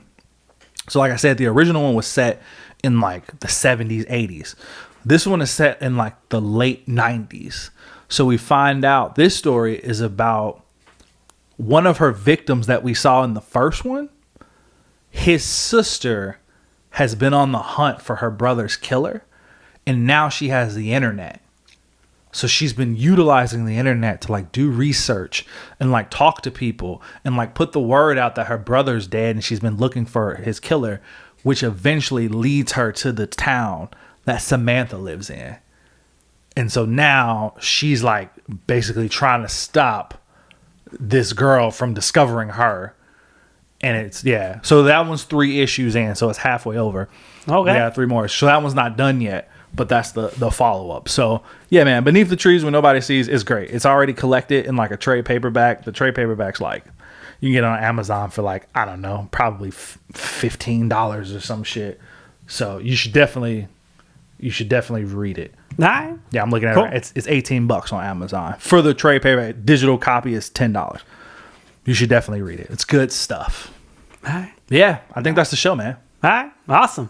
Thanks for thanks for bearing through this one with us, because it was a tough one, guys. We really appreciate it. Also, like, comment, subscribe, share. Link tree in the description down below and timestamps. Love you guys. We'll talk to you next time. Bye. Bye.